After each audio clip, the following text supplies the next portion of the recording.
Et bien voilà, bonjour tout le monde, je suis Bruno Billot, pour ceux qui ne me connaissaient pas. Je suis donc sur les routes de France depuis 2003, surtout j'ai commencé à rouler, mais sinon sans domicile fixe depuis septembre 99. Et pour le coup, j'étais obligé de m'adapter à la situation qui m'a été imposée à l'époque, euh, de ne plus avoir de logement. Et donc avec le temps, je me suis adapté. Voilà. Et donc, l'objet de la vidéo, c'est plus axé sur la fabrication de ma nouvelle remorque, ainsi que les réglementations dont j'ai pu éventuellement me renseigner, mais enfin, il n'y a pas grand-chose à dire, hein, parce qu'il n'y a pas grand-chose, il n'y a rien, quoi. Alors, je vais en reparler un peu plus après. Présentation vite fait du camp autrement. Donc j'ai abandonné, enfin j'ai toujours les tentes quand même, hein, que je peux, quand je fais la route, vraiment je monte la tente, je la démonte, la petite tente, voilà, pour la route, c'est quand même le plus rapide. Mais bon, le problème des tentes, hein, depuis 99 que je suis sans domicile fixe, c'est que bon, au bout d'un an, les tentes elles sont cramées avec le soleil, et puis bah même quand elles font un an, c'est le maximum parce qu'autrement les tempêtes elles sont détruites, hein. Combien de fois il m'est arrivé d'être la nuit pris dans des tempêtes, surtout en bordure de côte, enfin du moins pas loin, et puis bah que les structures étaient cassées, tout pété. Bon bah on continuait la nuit sous la pluie, dans le duvet, trempé et tout, et puis de toute façon il n'y avait rien d'autre à faire que d'attendre le lendemain, et puis bon bah voilà. Alors là pour le coup, j'ai fait une structure en polyuréthane de 25 mm d'épaisseur. Ça isole bien l'hiver, et même l'été par rapport à la chaleur aussi. Malgré que pour les maisons c'est pas pareil du tout, c'est même l'inverse. Mais dans mon cas, dans tous les cas, moi j'ai 15 degrés de mieux sans rien faire, sans mettre de chauffage. J'ai 15 degrés de mieux qu'à l'extérieur quand il fait froid. Et quand il fait chaud, j'ai un système, bon par exemple avec la canicule dernièrement, où ici c'est à l'ombre du panneau, bon c'était monté régulièrement à 40, 43, voire 46 en pointe à l'ombre, hein. Et bien par rapport à ça, j'ai une bâche qui recouvre, parce que j'ai pas d'arbre, hein, dans la journée, il y a que le soir, au couchant un peu avant, bon que je bénéficie des arbres. Et donc là j'ai un tuyau souple de 125 de diamètre, et puis au bout il y a un filtre, une passoire quoi de cuisine. Ça c'est pour ne pas aspirer les moustiques. Donc quand vous avez un différentiel de température, bon ben vous avez l'air qui monte, l'air chaud qui monte toujours de toute façon, et l'air froid qui est en bas, donc il y a une circulation naturelle. Mais quand vous avez des températures équivalentes entre l'intérieur et l'extérieur, bon ben j'actionne le ventilo pour qu'il y ait une circulation d'air. Et quand il fait chaud, bon, comme il y a eu la canicule là, il y a pas longtemps, et puis ça recommence la semaine prochaine, en milieu de semaine prochaine, j'en ai peur. À ce moment-là, sur le modèle perse, enfin iranien maintenant, mais perse parce qu'il y a 4500 ans de ça. Donc j'ai un petit évaporateur, on va dire, puisque, alors je vais raconter une connerie, mais pas trop, c'est dans l'ordre de 3190 joules par gramme d'eau évaporée, hein. Donc un joule, un watt, une seconde, enfin, c'est très intéressant. Je suis à 5 degrés sans rien faire, enfin juste avec un petit ventilateur que j'actionne, quoi, qui est sur la passoire, le bout du tuyau dehors. Et donc avec un petit ventilateur à faible vitesse là, bon ben je réduis la température de 5 degrés. Et par contre, si vous faites le principe dans une maison, le souci c'est que vous allez avoir beaucoup d'humidité en plus. Mais dans mon cas, il y a une ventilation, voilà. Donc alors même si l'air froid là qui va dedans, bon il y a une ventilation pour le dehors, le froid lui, il va rester en bas. C'est le chaud qui va remonter plus. Donc la ventilation ne me fait pas perdre la climatisation en fait. Au contraire quoi, elle y participe même. Mais moi ça me permet que ce système n'engendre pas de vapeur excessive, d'humidité excessive à l'intérieur. Mais dans une maison, voilà, il faut faire attention si on emploie ce système-là. Voilà. Et puis donc là j'ai l'onduleur de 6 kW continu, 12 kW crête. Bon, mais et puis j'ai sur les 8 batteries mobiles que j'ai, plus l'équivalent de 2 là dans la machine. Alors là j'ai 3 batteries parce que j'en ai une qui est en réparation. Donc j'ai 3 batteries ici, plus l'équivalent de 2 dans la centrale, qui sont au cul de l'onduleur. Voilà, bon, c'est franchement à l'aise pour le micro-ondes, la table à induction, voilà. Alors et puis bah là le petit chauffage électrique, bon bah franchement, même si vous avez 0 en hiver, eh bien vous le mettez 1 minute, c'est chauffé et puis il se remet en route quoi, 1 heure après, pendant 15 secondes, et puis enfin c'est assez bon, c'est l'avantage d'avoir un volume, enfin c'est ce que je pourrais appeler un petit volume de survie quoi, hein. De toute façon c'est un peu ça aussi, voilà. Et donc ça protège du froid l'hiver, voilà, et puis un peu du chaud l'été, voilà. Donc là, une petite serre de 2 x 3 mètres, j'ai 6 mètres carrés. Bon là c'est en atelier, voilà. J'ai même la petite, j'ai même le rotophile Makita, voilà, que je peux mettre mes batteries Makita dessus, voilà. Mon matériel électroportatif, j'ai même la burineuse, tout ce qu'il faut quoi. Et voilà. Et puis bon bah le triporteur, voilà, le triporteur aussi. Alors donc j'ai renouvelé, là j'ai racheté des panneaux neufs. Hein, bon, j'ai gardé le même cadre, hein. Les panneaux j'agrandis plus. Hein. J'ai remis du neuf en gardant la surface qu'il y avait avant, sans faire plus pour le panneau, du moins ici, voilà. Donc j'ai 6 x 110 watts là en panneau neuf. Quant aux panneaux anciens, mais ils sont pas jetés, voilà, j'en ai 3 qui prennent le soleil du matin, ce qui est le cas là en ce moment là, il est encore pas trop tard là.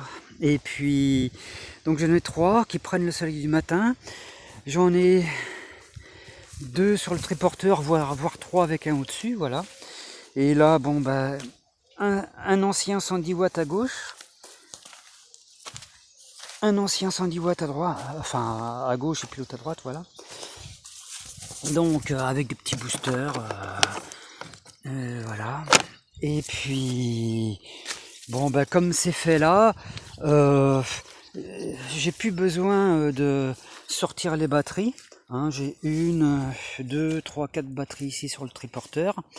J'ai même plus besoin du tout de les sortir du triporteur. La charge se fait toute seule. Bah, c'est un véhicule qui roule vraiment tout seul. L'autre jour j'ai été chercher, j'ai fait 65 km d'aller-retour là pour chercher du câble souple adapté là pour la future remorque là. Et bon bah j'ai été anciennement chez Comptoir électrique français qui maintenant c'est Yes électrique quoi. Et puis bon bah sur Rézé là-bas, bon bah j'avais mis un 3e panneau au-dessus là sur le triporteur, ça l'a fait impeccable quoi. Le lendemain, sans qu'il y ait de charge autre, bon bah c'était épongé quoi. Voilà. Et pour faire les courses à Clisson, 15 km aller-retour, bon bah franchement c'est vraiment pratique. Surtout qu'il n'y a plus besoin d'enlever et retirer les batteries, et tout se fait tout seul quoi. Voilà. Faut juste pas crever, bon, parce que sinon bah faut défaire les panneaux, et puis voilà. Mais sinon c'est franchement pratique. Voilà. Et donc voilà, alors j'en arrive à la remorque. Il y aura un petit sujet batterie aussi après, avec la soudeuse par point. Bon, la remorque, c'est donc une nouvelle remorque. Alors, j'ai regardé la législation, j'ai essayé de voir ce qu'il en était question, s'il y avait des réglementations sur les remorques vélo. Bah, le vide le plus absolu, hein. Bon, j'ai réussi à glaner quelques informations diverses. J'en ai déduit qu'il fallait pas, enfin que si on pouvait éviter d'avoir plus que 120 cm de large, parce que bon, bah par exemple, vous avez en Belgique des vélos par exemple, qui font des transports de palettes. Les palettes étant normalisées sur des dimensions 80-100, 100-120, 120-120. Bon, bah a priori, la cote de 120 serait peut-être la cote de référence. Bon, moi là j'ai 115 de large pour la base. Euh, et puis une longueur totale de 2,06 m, la caisse par elle-même 162 par 85 par 60, je crois que j'ai dans les 800 litres à peu près de volume après. Et puis il y aura une petite ridelle, hein, comme j'avais sur l'ancienne remorque, mais bon, l'ancienne remorque, ouais, bah, elle avait 24 ans, bah, je l'ai recyclé. Je l'ai très largement recyclé, on va dire. Son plancher, là, ça fait... Son plancher, j'ai fait un trépied, là. Voilà, je l'ai fait en trépied, puis avec la base de l'ancienne remorque, voilà. Voilà. Bon, bah, entre parenthèses, j'ai l'eau de pluie, là, qui tombe toute seule, là. Enfin, là, sauf que là, bah, c'est l'eau de la rivière, du coup, parce que là, du coup, je vais chercher l'eau à la rivière, hein, que je bois aussi, quand même. Mais enfin, j'ai encore un bidon de pluie, je privilégie l'eau de pluie, quand même. Et puis, ben, mais là, bon, ça fait longtemps qu'il n'a pas plu, quoi. Et puis, ben, sinon, bah, je boirai l'eau qui restera, quoi. Hein. Voilà, je fais comme ça depuis des années, je suis toujours pas mort. Normalement, je devrais l'être, mais enfin, si vous écoutez tout ce qui se raconte dans les médias et par Big Pharma et puis tout ça. Donc, je reviens à la remorque. Donc, parce que après, j'ai vu ailleurs que au-dessus de 140, au-dessus de 130 cm de large, vous êtes tenu d'avoir un feu de chaque côté. Bon, moi, j'ai pas attendu. Hein, j'ai catadioptre réfléchissant plus veilleuse à gauche et à droite sur mon panneau là qui fait 105 de large. Donc j'ai pas attendu d'être à plus ou moins de 130, je le savais même pas. Enfin moi voilà, j'ai fait comme ça depuis longtemps. Donc ça laisse supposer que vous auriez le droit même à dépasser 130 avec une remorque vélo. Maintenant moi je crois qu'il faut se trouver une cohabitation intelligente avec les véhicules motorisés. Soit des particuliers, surtout les poids lourds, parce que bon bah les poids lourds on en a besoin encore, enfin tant qu'il y a encore du pétrole et bon bah les poids lourds, voilà, c'est ce qui sert vachement. Donc par respect des poids lourds, parce que bon bah les panneaux solaires, hein, c'est tout ce qui est dit énergie renouvelable, hein, c'est quand même les poids lourds, c'est le pétrole qui les fabrique. Hein. Ce qui est les panneaux solaires qui sont ni plus ni moins que des canalisateurs pour prendre sur le moment ce que nous délivre le soleil. Bon bah c'est quand même fabriqué à partir du pétrole qui lui par contre est aussi de l'énergie solaire, dans la mesure où c'est des anciens végétaux qui ont été sédimentés pendant 45 millions d'années et puis qu'on gaspille là sur 2 siècles, quoi, voilà. Mais voilà, parce que le jour où il faudra faire des panneaux solaires avec d'autres panneaux solaires, le jour où il faudra faire des éoliennes avec d'autres éoliennes, ce sera peut-être pas du tout le même prix. Et il y aura peut-être plus de contributions humaines ou animales sur la biodynamie. Mais je dis pas que l'avenir de l'énergie dite renouvelable parce que ben, on prend au jour le jour, somme toute, ce que le soleil nous donne. Je ne dis pas qu'il n'y ait plus aucun avenir sur cette énergie une fois que le pétrole sera épuisé. mais ce sera peut-être pas autant que maintenant, quoi. Faudra peut-être apprendre à faire avec moins. Enfin, regardez écoutez ce que Jean-Marc Jancovici, que j'aime bien, président du Schist Project, enfin je sais plus quoi là. Bon, bah il dit beaucoup de choses intéressantes. Il explique bien à un moment, bah oui, mais nos énergies renouvelables, elles sont faites, enfin tout ce qui nous permet de capter l'énergie du moment, que la nature veut bien nous prodiguer sur le moment où nous on le voudrait, bon bah nous prodigue selon sa disponibilité du moment. Et bah oui, mais soit les panneaux, soit les éoliennes qui nous permettent de capter cette énergie, c'est fait à partir de pétrole, qui lui par contre c'est une réserve qu'on gaspille sur 2 siècles, quoi. D'ailleurs le pic il est passé en 2018 sur le pétrole conventionnel, quoi, voilà, de production, quoi. Mais ça, bon, Jean-Marc Jancovici l'explique bien mieux que moi. Voilà. Mais pour synthétiser un petit peu son discours, l'un de ses discours, le jour où vous ferez des panneaux solaires à partir d'autres panneaux solaires, je pense que l'énergie sera beaucoup, beaucoup, beaucoup plus chère. Voilà. Bon, j'en reviens à la remorque. Donc, ce que j'ai pu me renseigner laisse entendre qu'on pourrait même dépasser les 130. Mais voilà, cohabitation peut-être aussi avec les camions, les voitures autrement, tout ça. Bon, bah je pense que se limiter à 120 c'est bien. Moi je suis à 115 de large, voilà. Et puis alors, pour la remorque, il y a la question, bien sûr, du freinage. Il y a bien sûr la question du freinage. Alors là, j'ai mis des disques non plus en 130 mais en 220, comme j'ai sur le triporteur, hein. Alors sur le triporteur, voilà, j'ai mis un T, hein, et puis bah gauche droite, c'est voilà, et puis c'est en hydraulique, hein. L'arrière est aussi en hydraulique, mais là c'est encore un petit disque de 130. Et puis bah du coup là j'ai déjà posé un T là quand même, parce qu'après je vais mettre un petit raccord Stobli. Je vais mettre un raccord Stobli, que je vous présente.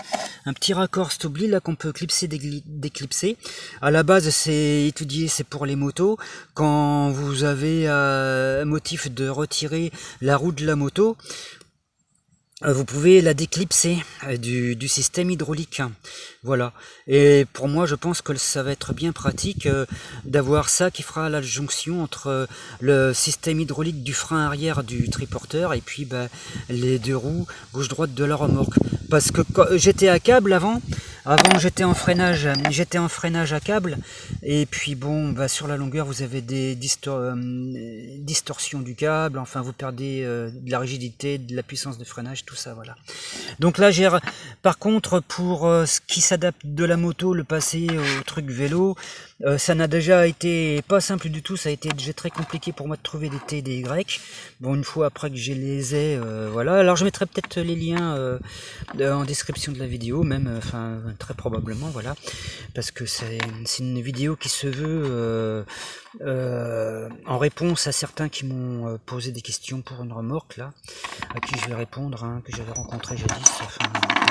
Et donc là j'ai dû acheter des tarots vraiment avec des pas spéciaux, et puis bon bah là un truc en aluminium que je vais pouvoir facilement usiner, taraudé d'un côté pour ce qui est vélo, taraudé de l'autre côté pour ce qui est moto, voilà.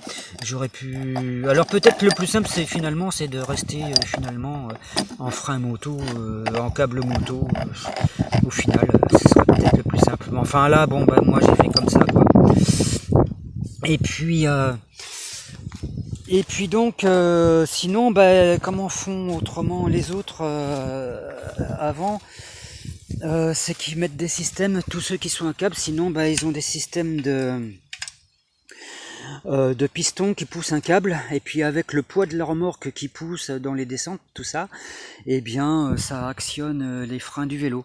Vous avez des systèmes de levier aussi qui vont sur la tête de remorque, qui dès que vous freinez, dès que vous avez la remorque qui va pousser derrière, soit parce que c'est en descente, soit parce que vous freinez, et ben sans que vous ayez à appuyer sur le frein, ça actionne la remorque. le désavantage de ces problèmes, et ceux qui ont des caravanes attelées aux voitures le connaissent bien, c'est que quand vous reculez, ce système vous empêche de reculer. Donc faut désactionner faut désactionner le système de freinage. Parce que votre remorque, dès lors qu'elle fait plus que 85% du poids du véhicule tracteur, elle est censée avoir son propre freinage. Je le sais, comme j'ai eu le permis poids lourd, je sais ça, quoi. Voilà. Et puis bon, après c'est de la logique aussi. Et donc, mais moi je prends donc en hydraulique parce que j'aurais pas besoin de désactionner, je serais moins embêté quand je voudrais reculer, voilà. Donc au niveau du freinage, voilà comment ça va se faire. Au niveau de l'électricité, alors pour l'électricité, forcément, selon vos tensions de batterie, selon vos puissances de moteur, qui ne sont pas censées dépasser 250 watts restitués dans le cadre d'une absence d'assurance, quoi. Sinon, après, c'est passage aux mines et tout ça. Donc, mais enfin, selon que vous soyez sur terrain privé ou non, vous avez quand même certaines. Alors, voilà, vous mettrez sur pause. Vous avez certaines formules à connaître pour dimensionner vos sections de câbles. Voilà. Donc, si on se base, alors attention, ouais, parce que là, à travers le téléphone, je vois pas. Si on prend donc ρ pour le cuivre qui est à 0,0179 à 20 degrés, par exemple, si on se base sur ça, voilà. Bon, on peut établir les formules ensuite. Voilà. Vous avez alors vous l'avez aussi à 70 degrés si vous voulez, là 0,221 ρ. Bon, moi je me base sur ρ à 20 degrés, hein.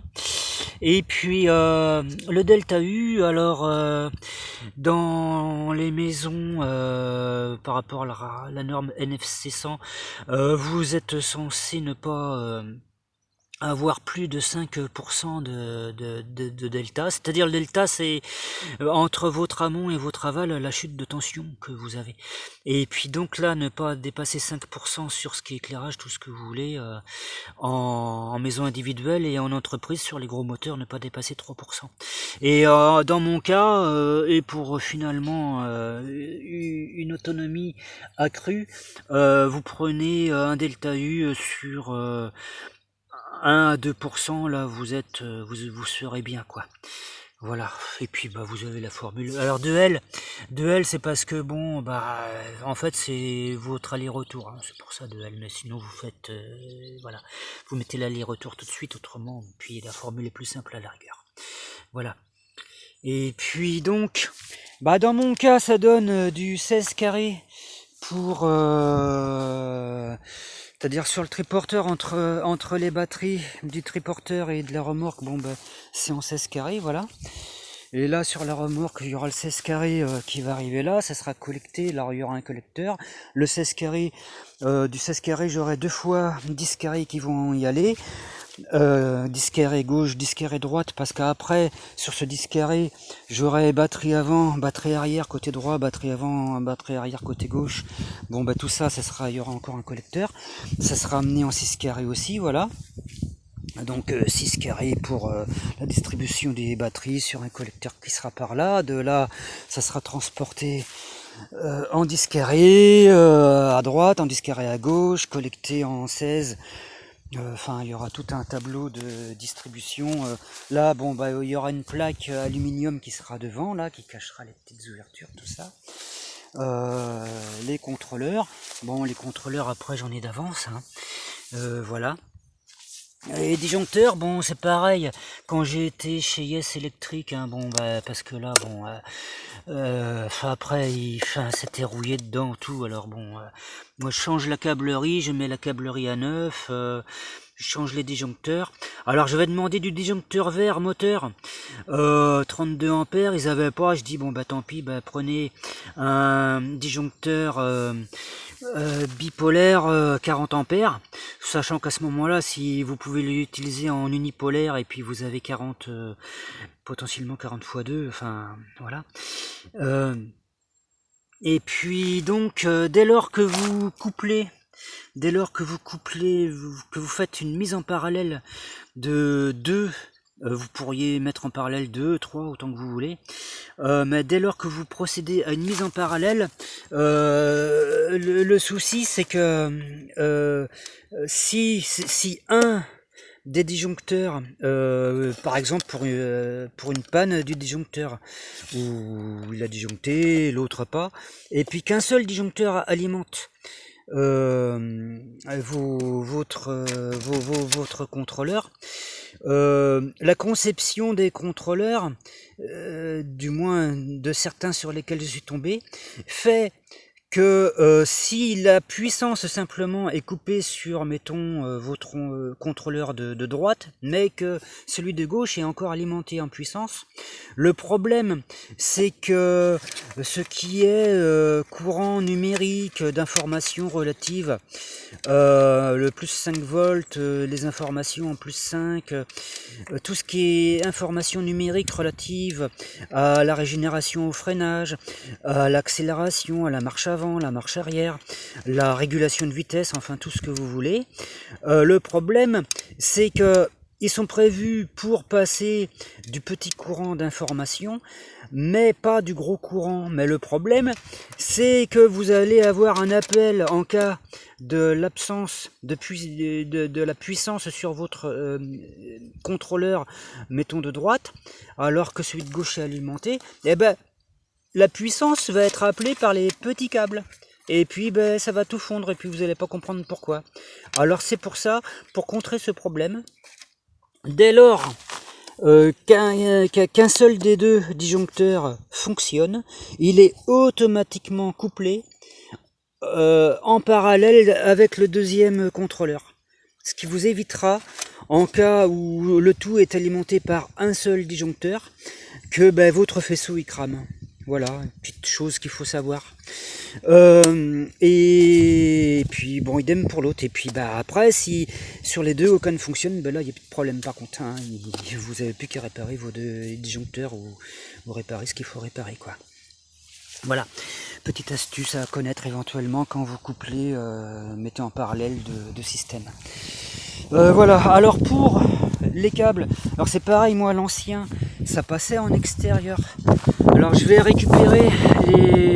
quand même récupérer les borniers, les anciens borniers, qu'hélas on ne trouve plus, mais enfin vous allez sur AliExpress, on trouve encore beaucoup de choses, mais avec les normalisations européennes de merde, tout, bon ben ça devient compliqué pour beaucoup de choses, mais enfin on a encore de la liberté, voilà. Bah oui, ça maintenant, enfin, mais c'est très pratique quoi. Et puis par contre, alors voilà, moi c'était en extérieur comme ça pendant sur l'ancienne remorque pendant 24 ans je crois. Bah oui, mais bon, alors bon, c'est pas encore cramé, mais enfin voilà, vaut mieux prévenir que guérir, hein. Voilà. Et puis éviter en ces temps de canicule et puis d'incendie, bah, comment dire, tout ce qui peut causer des étincelles, des feux, hein. Voilà, bon, enfin à cet égard, moi j'ai quand même le petit petit extincteur si on veut, quoi, voilà. Surtout que là, bon, avec la soudure, voilà. Vous voyez, il n'y a pas beaucoup d'herbe, hein, très peu. Enfin, ici, là où, voilà. Et puis, bon, bah, j'arrose avant, hein, et puis au pire après, voilà. Et puis, donc, tout ça, c'est alimenté au solaire, hein. Le poste à souder, tout ça, c'est alimenté bah, via le solaire, via bon, bah, l'onduleur que je vous ai montré tout à l'heure, hein. Après j'en ai un autre plus petit de 3 kW en secours, hein, pour la cuisine, le micro-ondes s'il faut. Voilà, tout comme j'ai une deuxième plaque de cuisson aussi, bon, vaut mieux avoir les choses en double. Alors onduleur de 3 kW, il permet la soudure, mais franchement c'est trop peu. Vous arrivez à peu près à souder avec de la 2 à 80 ampères avec de la 2 mm.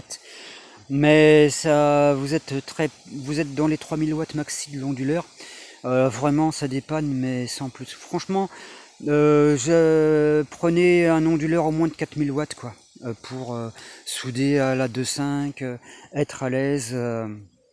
à 130 ampères s'il faut être bien à l'aise, voilà, là vous serez à 3500 watts, et puis bon, ben là avec un onduleur 6 kW, là vous êtes vraiment bien, là à la limite on peut monter à 200 ampères bientôt, là on peut presque monter aux 200 ampères nominaux du poste à souder, quoi, voilà, parce que là avec le 6 kW là en 220, là je suis quand même à 25 ampères, quoi, voilà. Donc on dépasse les 16 ampères, hein. C'est-à-dire qu'avec un petit poste à souder comme ça, sur une prise 16 ampères, de toute façon, vous serez limité aussi, quoi. Jusqu'à la 2.5, quoi, hein. Voilà. Et au-delà, vous pourrez pas. Que moi, avec le 6 kW, je pourrais encore, quoi. Je pourrais encore jusqu'à 25 ampères, quoi. Jusqu'à, non pas 200 ampères sur le poste, mais peut-être 160, je sais pas. Voilà. Et puis donc, là, bon, comme j'avais des câbles avant là qui étaient à l'air libre, là, bon, là, ils vont passer dans le châssis, tout ça. Et puis, c'est protégé. Alors après, même surtout les durites de frein, hein, tout ce qui est durite hydraulique de frein. Alors voilà, hein, ça sera tout va passer. Donc là, j'ai fait là Là normalement, là ça y est, c'est ajusté là pour monter les étriers hydrauliques, là voilà.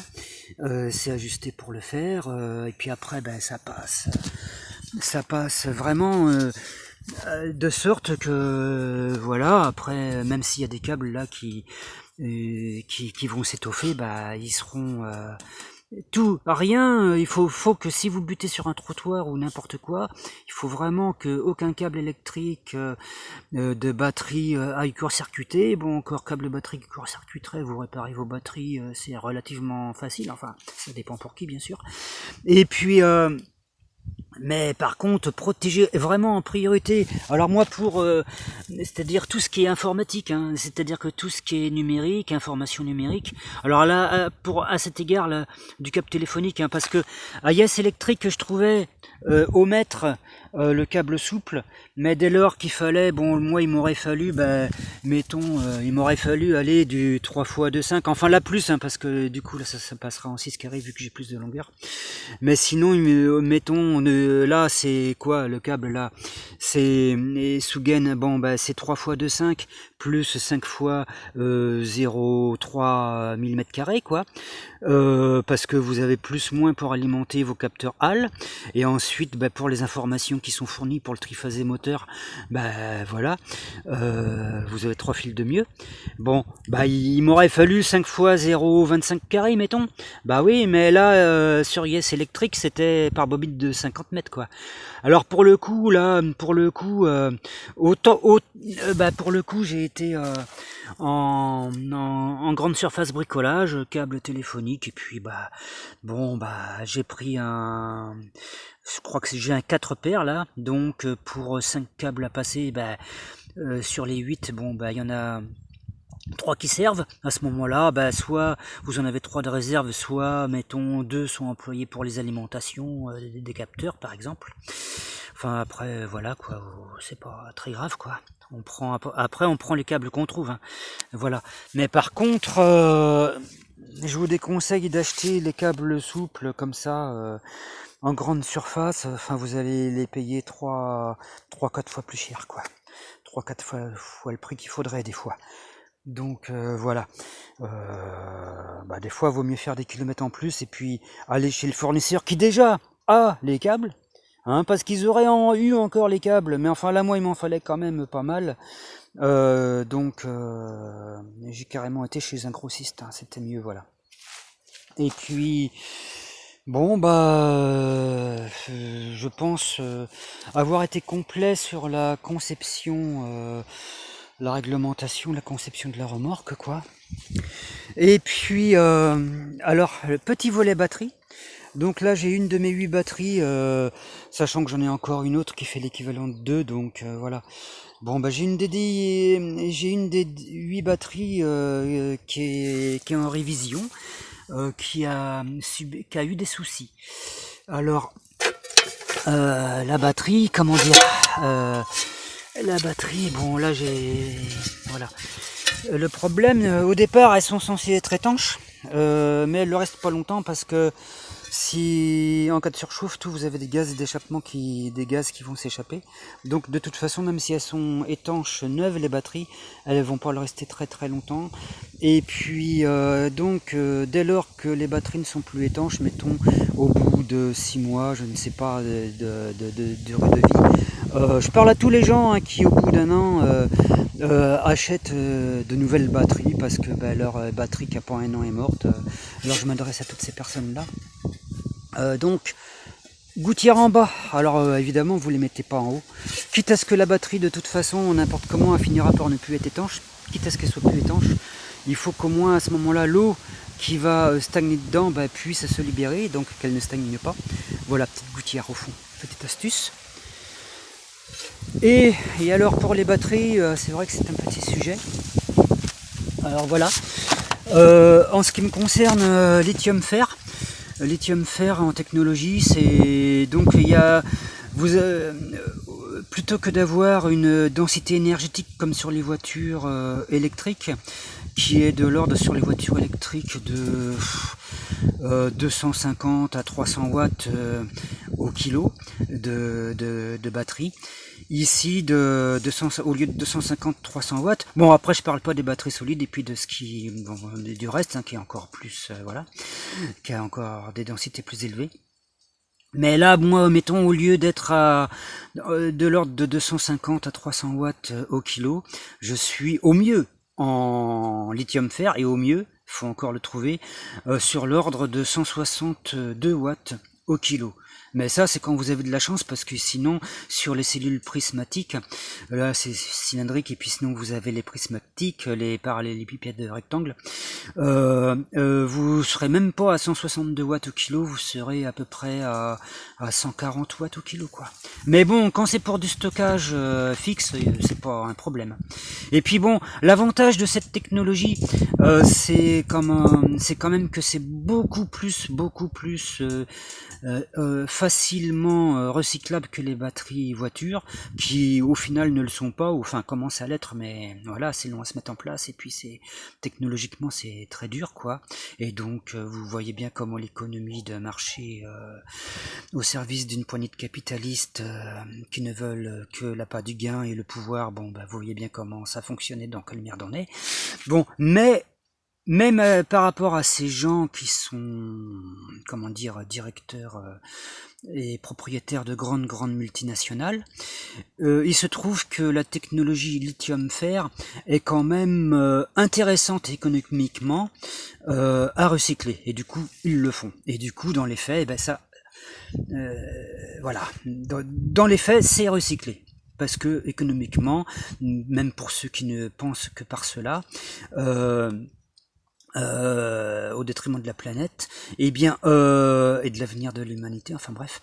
Voilà, dans les faits, c'est quand même recyclé. Bon, maintenant, moi, la lithium-fer, Leaf Pocket, elle va descendre, il faut pas qu'elle descende en dessous de 2 volts par cellule, et pas qu'elle monte au-dessus de 3,65 volts par cellule. À cet effet, donc, vous avez les BMS. En anglais, c'est Manager System. Enfin, en français, on va dire, c'est un calculateur qui capte chacune des cellules de vos batteries. En l'occurrence, pour moi, 16 cellules, 16 fois 3,2.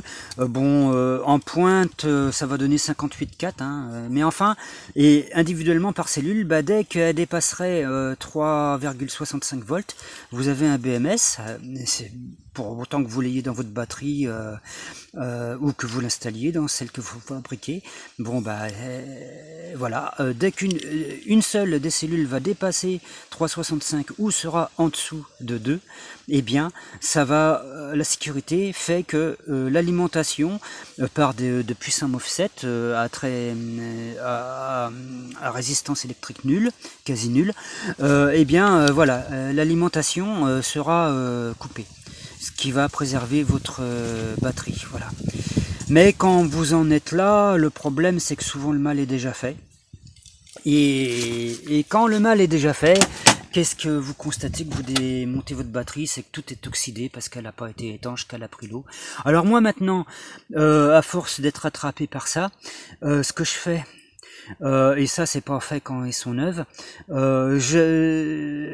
j'applique un produit, un diélectrique, qui a une très très très grande résistance au courant. Enfin c'est un isolant quoi, qui est classé en isolant électrique. Et donc entre mettons le cuivre qui sort sur les polarités plus moins et l'enveloppe externe en aluminium, et le fait de l'oxydation qui provoque des couches de mousse épaisse, tout ça poreuse, tout ça, et puis avec l'eau qui est dedans, ça crée des oxydations, des corrosions, et puis des court-circuits importants. Que simplement votre BMS lui va pas pouvoir complètement résorber, parce que pour résorber les court-circuits, mettons, ou les différences de caractéristiques de vos cellules qui sont censées être égales quand elles sont neuves mais qui dans les faits ne le sont pas toujours, vous avez dans tous les BMS du commerce des équilibreurs, par défaut, qui sont des équilibreurs sur un principe simple de simple résistance, qui sont calés à 30 mA à peu près, des fois 50 mA quand vous avez de la chance. Mais tout ça, ça reste assez limité, et dès lors que vous avez une différence de caractéristiques, même si elle ne devrait pas exister, mais qui existe dans les faits sur vos cellules, et puis parce qu'elles sont fabriquées comme elles sont fabriquées, après elles sortent comme elles sortent, voilà. Donc du coup il faut qu'elles soient rééquilibrées régulièrement. Alors en général le BMS à 30 mA il fait bien l'affaire, et puis ça passe comme ça. Mais pour être tranquille, il y a ce qu'on appelle les équilibreurs actifs. Moi c'est ce que je mets. Alors vous pouvez les associer avec un BMS normal plus, et puis avec un équilibreur actif en plus, pour avoir toutes les tranquillités. Moi personnellement je préfère à choisir, parce qu'après c'est des coûts tout ça, surtout moi qui ai 8 batteries. Alors c'est pour ça que 8 batteries, c'est peut-être bien, c'est l'avantage quand vous avez, l'avantage quand vous avez une ou deux batteries, vous avez encore les autres. Mais par contre, tous les 6 mois vous pouvez refaire vos contacts sur toutes les batteries. Alors vous prenez une bonne demi-heure et puis vous le faites quand même quoi, tous les 6 mois. Puis après vous êtes tranquille, mais sinon vous avez des nettoyages, des entretiens récurrents sur toutes les batteries. C'est un petit peu compliqué aussi, ça n'a pas que des avantages qu'une batterie centralisée. Alors moi je dirais peut-être en avoir, alors moi j'en ai 8 voire 10, mais à ce moment là n'en ayez peut-être que sinon une, mais peut-être pas plus que 2 ou 3 quoi, je sais pas. C'est à réfléchir. Et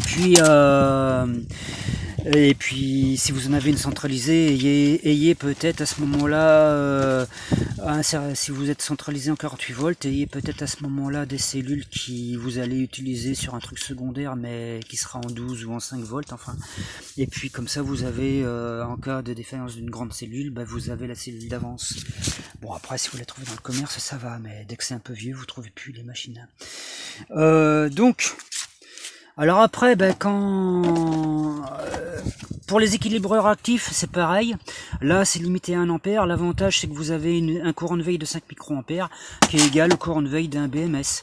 Et donc, c'est pour ça, moi, je prends juste un équilibreur. Après, si votre batterie descend en tension, vous avez votre cycle analyste ou un quelconque compteur qui vous indique la tension, puis vous en apercevez, et puis vous insistez pas. Mais je préfère encore avoir ça, même si qu'un système de BMS qui va couper les batteries, et puis il vous reste 100 mètres à faire, 200 mètres, et puis si vous aviez pas le BMS, votre batterie l'aurait faite quoi. Et puis à ce moment-là, il faut que vous poussiez quoi. Alors donc moi je reste quand même pour une gestion intelligente, et puis pas rouler plus qu'on peut, pas faire des étapes plus qu'on peut. Moi, quand je fais déjà 120 km, voilà, je vais pas essayer trop plus, quoi. Hein. Quand je fais 120 km, même sans apport solaire, que je déplace les 660 kg, bon, bah après, ça sera peut-être à 700 kg. Bah, enfin, je serai encore en dessous des 750. Mais voilà, je serai peut-être à 700 kg de poids total roulant après, quoi. Je serai peut-être à 700 kg, hein. Faut pas dépasser de 750, après c'est carte grise, tout ce que vous voulez. Et puis de toute façon, c'est carte grise hein, dès lors que vous dépassez 250 watts. Hein. Alors ben faut passer ça. Alors moi je vais peut-être le passer aux mines après, pour être tranquille, tout ça, peut-être l'assurer, tout ça, parce que faut quand même payer le homard à Gérard Larcher, aux sénateurs, leur payer bon repas, tout ça, à ceux à nos braves dirigeants qui nous gouvernent et puis qui prennent soin que les lobbies n'entravent pas l'écologie et tout, hein, puisqu'ils sont là pour ça, hein, on leur fait confiance. Pour que on fait confiance à Macron, notre cher président adoré. Certains osent dire que c'est une dictature, mais quand même, qu'est-ce qu'ils vont chercher? Dictature numérique et puis tout ce que j'en veux. Mais enfin, n'importe quoi. Ouais, non, je sais, j'ai trop bu hier. Je dis des conneries. Mais bon, voilà, mais enfin j'assurerai peut-être ça, hein, parce que c'est peut-être utile des fois, parce que bon bah moi de toute façon je suis insolvable, mais parce que bon bah, mais enfin ça m'empêche pas d'être responsable quand même sur la route quoi. Et puis j'ai quand même une responsabilité civile par rapport aux autres. J'ai quand même ça, mais c'est la seule assurance que j'ai quoi. Et puis donc c'est pour ça que je parlais de freinage tout à l'heure, tout ça, faut quand même voilà, faut faire attention. Et puis mais après je vais la passer aux mines à la limite et puis l'assurer quoi pour être dans les normes, tout ce qu'il faut. Voilà, si j'ai l'argent, je vais le faire. En attendant, ben, je fais comme je peux, mais enfin j'essaye de le faire bien quand même quoi. Et puis donc alors, voilà, donc c'est pour ça l'argent revient. Moi je suis finalement bon bah je suis sur équilibreur. Voilà, jusqu'à 1 ampère, bon là ça suffit largement et puis vous avez un courant de veille tout à fait acceptable. Hein. Voilà, ce qui évite de recharger vos batteries si vous vous en servez pas tous les 15 jours quoi. Alors maintenant, pour ceux qui ont des batteries évissées, pas de souci, c'est pratique. Mais après vous tombez sur des cellules comme ça. Alors elles sont vendues souvent avec des soudées, des plaquettes en nickel. Le problème des plaquettes en nickel, bon bah si ça vieillit, après elles vont être dessoudées et vous serez obligé de ressouder à ce moment-là. Alors pour ceux qui n'ont pas beaucoup de moyens, bah avec un fer à souder. À ce moment-là, prenez un fer à souder d'au moins 200, ce que je faisais aussi, hein, parce que des fois j'avais ça, on me les a volés, il a fallu que je rachète, enfin. Et puis, mais quand vous n'avez qu'un fer à souder et que vous intervenez sur de grosses cellules comme ça, là, des 36, ou je sais plus, de 36, 140, eh bien, là, vous avez quand même, ce qu'il faut dans toutes, il faut les chauffer très rapidement à ce moment-là, les chauffer le plus rapidement possible, mais du coup avoir un fer à souder assez costaud, voilà. Et puis bon, bah pâte, bien sûr, pâte à décaper, tout ça, enfin. Et puis vous allez le plus vite possible alors avec votre fer à souder, le plus vite possible, le plus court possible, parce que sinon, et puis bah même en essayant de bien faire, vous allez fondre ce qui fait l'étanchéité de votre batterie. Et puis alors après, bah du coup, sinon après au pire vous repassez un produit par-dessus pour réétancher quoi. Mais voilà, mais c'est à éviter, franchement c'est à éviter, voilà. Faut éviter, mais après on fait comme on peut, c'est sûr. Et puis mais voilà, et dans l'idéal, et c'est comme ça que sont conçues les batteries, autrement vous allez la soudeuse par point. Alors si c'est sur du nickel, selon ce que vous avez comme type de cellule, si c'est du nickel, hein, vous pourrez vous contenter d'une soudeuse par point à 200 € qui fera à peu près une puissance de 18 kW, et là vous aurez un bon truc, mais vous serez encore trop short pour aller sur le cuivre. Voilà. Donc moi, pour vraiment quand vous tombez sur des cellules en cuivre, qu'il faut se raccorder dessus, Et puis ben voilà, vous avez des fois vous aviez les trucs filetés qui étaient pratiques, mais mettons ils sont perdus, je sais pas, et il faut que vous, ou d'origine ils n'existent pas, bon, il faut vous raccorder sur du cuivre. Seule solution, bande de cuivre. Et puis bah la soudeuse par point Glitter la Glitter 811H, soudeuse par point, voilà, 46 kW de puissance, c'est le top. Mais il faut ça si vous pour être tranquille sur du cuivre. Mais attention, parce que certains font l'erreur, ils se disent ah ouais j'ai la soudeuse par point, elle est censée faire la soudure sur cuivre, et pourtant j'arrive pas. Qu'est-ce qui se passe? Ben oui, mais ce qui n'est pas expliqué partout, c'est que quand vous faites de la soudure par point avec même une machine très puissante et que vous êtes cuivre sur cuivre en soudure par point, élément indispensable, pâte de décapage spécifique au cuivre. Voilà.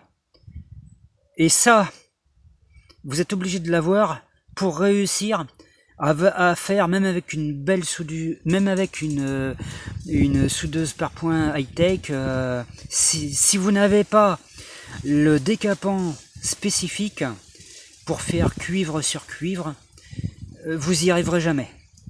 Voilà. Ou ça sera vraiment très très mauvais si vous y arrivez un petit peu. Voilà. Donc franchement, à savoir, c'est impératif. Sinon vous y arriverez pas. Voilà. Voilà ce que je peux dire sur ça. Bon, celle-ci en plus elle est munie de mesures pour mesurer, vérifier votre travail. Ça va détecter voilà votre résistance. Votre conductivité, la qualité de la conductivité que vous pouvez avoir sur vos batteries pour la vérifier, voilà. Bon, voilà pour l'assemblage des batteries. Puis bon, après, vous voyez, moi j'achète les prises pareil en gros, hein, parce qu'après... Bon, j'espère avoir été complet sur la conception des véhicules et remorques électriques. Voilà.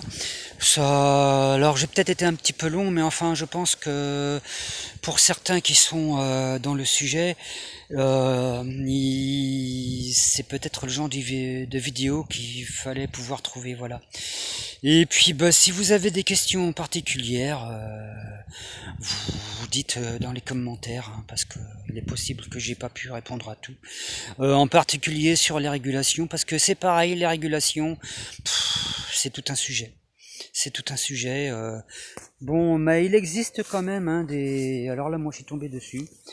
Bon, celui-là, il est connecté quand je mets le panneau au-dessus, ou des panneaux en plus par terre, des anciens panneaux, mettons là que de l'ancien panneau solaire là bon, parce que là maintenant il y a 6 panneaux neufs, mais enfin bon, après les anciens, voilà, une fois que je suis fini, voilà, ils peuvent servir encore en plus, voilà, pour mettons au lever du jour, et puis sinon là j'en ai un à droite, un à gauche, et puis après vous en mettez un en plus là sur le dessus, là franchement c'est tranquille.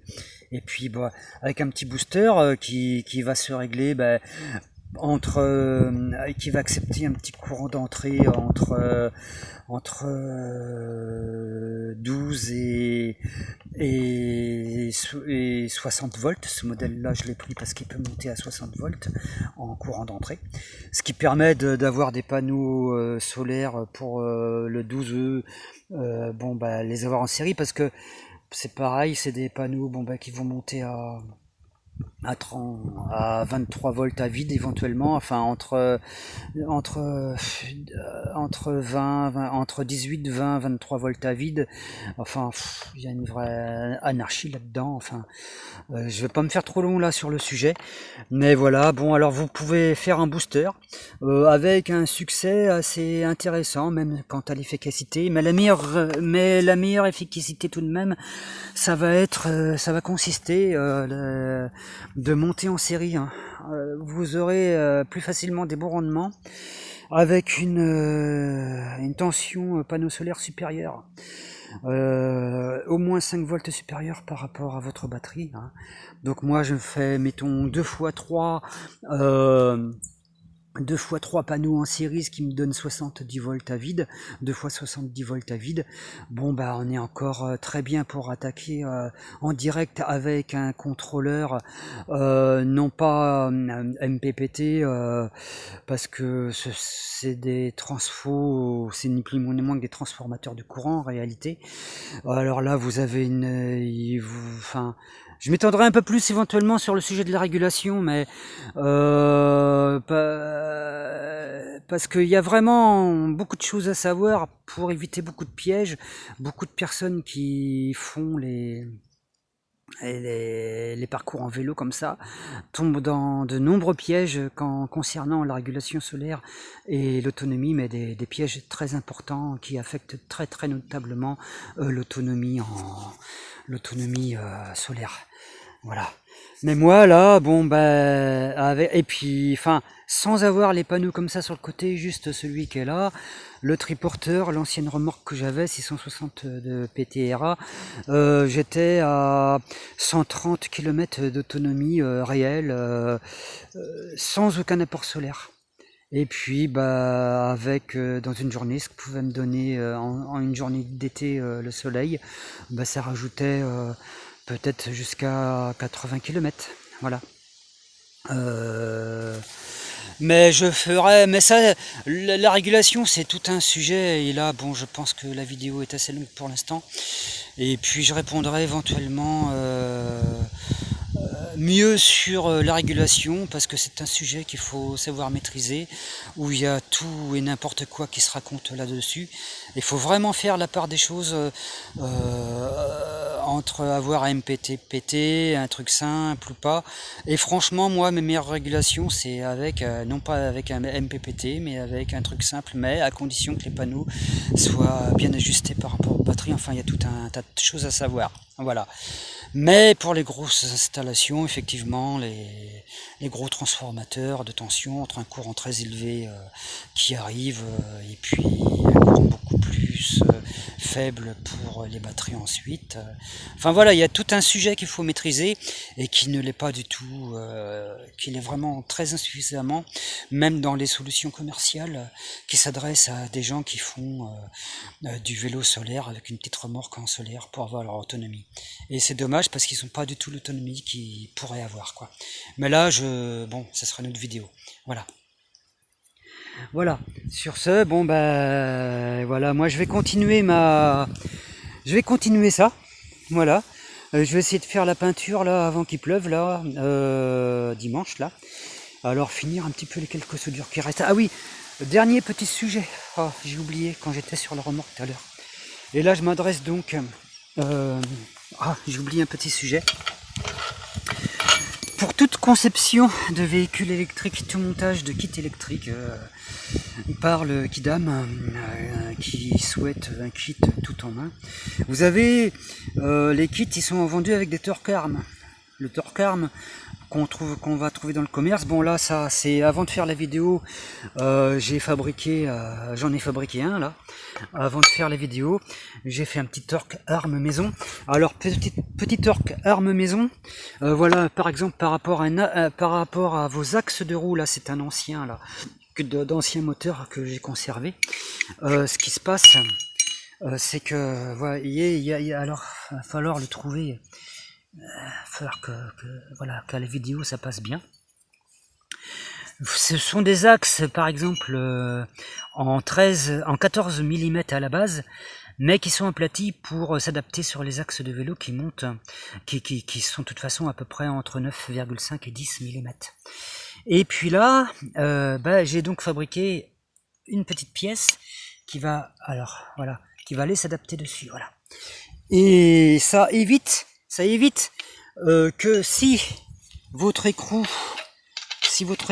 de roue se dessert, si mettons l'écrou se dessert, l'écrou de roue de votre kit se dessert, et puis que là la forme que j'ai faite, bon là bien adaptée au méplat, mais que cette forme à ce moment-là elle s'ovalise aussi, Eh ben, si jamais ça s'ovalise, votre roue, ça va tourner. Mais le problème, comme vous avez le câble avec les 3 câbles de section au moins 2,5 pour votre triphasé moteur, et puis plus les petits câbles, les petits câbles pour l'information, capteur LTP et compagnie, détecteur de température ou autre. Bon ben, tout ça, si jamais votre axe il s'ovalise, que l'écrou il est desserré et puis que votre kit il est en marche et puis que ça tourne, vos câbles il est torsadé et puis ça casse tout quoi. Puis là vous avez plus qu'à démonter le moteur pour réparer et puis faire une nouvelle câblerie. Donc pour éviter ce genre de désagrément, et puis même vous avez, si jamais c'est un kit qui est monté à l'avant et puis que ça se casse, à l'avant vous perdez complètement le contrôle. Si c'est à l'arrière, vous pouvez encore contrebraquer et puis garder un certain contrôle avec de bons réflexes. Mais si c'est à l'avant, vous avez aucune chance. Hein, et là, là, on ne sait pas ce qui peut se passer. Donc, pour éviter ce désagrément, dans le commerce, ils vendent des torque arms, ils appellent, voilà. Alors moi, j'en ai fabriqué un, voilà. Alors, évidemment, il faudra qu'il soit solidaire. Là, j'ai taraudé, là, et puis, bah, hop, après... Par contre, évidemment, une fois que vous mettez votre torque arme, il est pris d'une manière ou d'une autre, que vous verrez dans le commerce, il est pris de toute façon sur votre cadre. Voilà. Et là, même si l'écrou il s'est sauvé et tout, et ben là, la roue elle se sauve pas. Bon, il faudra pas que ça vous empêche quand même de vérifier votre serrage d'écrou de temps en temps. Surtout au début. Et puis après, périodiquement, voilà. Donc le torque arm, c'est, je pense même avant tout une sécurité, surtout individuelle, surtout bon si vous avez votre vélo surtout avec un kit qui est monté à l'avant. De toute façon, au-delà d'une certaine puissance, les kits à l'avant, vous le trouverez pas de toute manière. Et puis, mais sinon, faut savoir ce qu'on fait. Et là, bon, bah, voilà. Enfin, moi après, bon, voilà, c'est. Là, vous montez, là vous êtes en sécurité avec un dispositif comme ça. Il était important que je n'oublie pas ce détail, voilà. Bon, bien, je crois que cette fois c'est la fin de la vidéo. Alors, au revoir tout le monde et à la prochaine.